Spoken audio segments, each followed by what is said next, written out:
Shalom, terima kasih Bapak untuk kesempatannya. Kamus Besar Bahasa Indonesia mengatakan bahwa tak kenal maka tak sayang. Namun sebelumnya saya akan memperkenalkan diri saya. Nama saya Yunius Kualayalak, NIM 20220310444209. Saya akan masuk dalam materi langsung sesuai dengan tugas yang Bapak berikan kepada kami. Yang pertama, jelaskan pengertian pemerintahan secara luas dan secara sempit.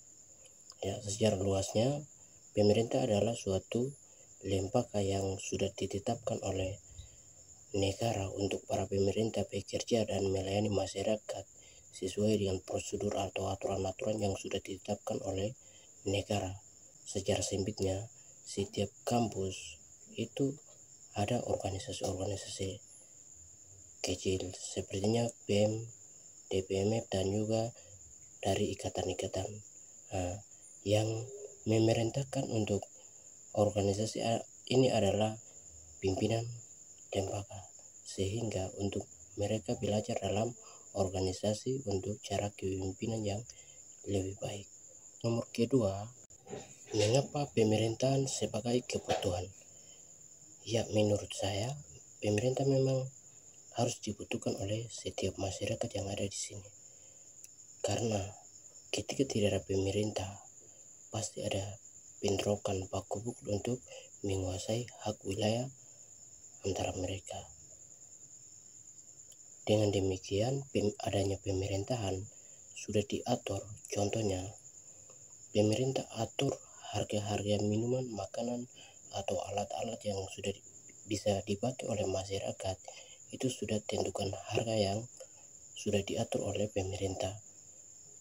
Nomor yang ketiga, mengapa ilmu pemerintahan dikatakan sebagai ilmu pengetahuan? Menurut saya, tidak semua pengetahuan adalah ilmu dan semua pengetahuan itu ilmu. Dan ilmu pengetahuan dibagi menjadi yaitu formal umum dan material khusus. Itu untuk nomor yang ketiga. Nomor yang keempat, jelaskan pengertian kekuasaan dan sumber-sumber kekuasaan. Kekuasaan berbeda dengan kewenangan. Kalau kekuasaan itu dia mutlak, dia tidak bisa dikurang atau ditambah oleh siapapun, tetapi dia mutlak untuk bisa mengatur semua orang. Contohnya presiden itu dia punya kekuasaan karena dia dipilih oleh rakyat.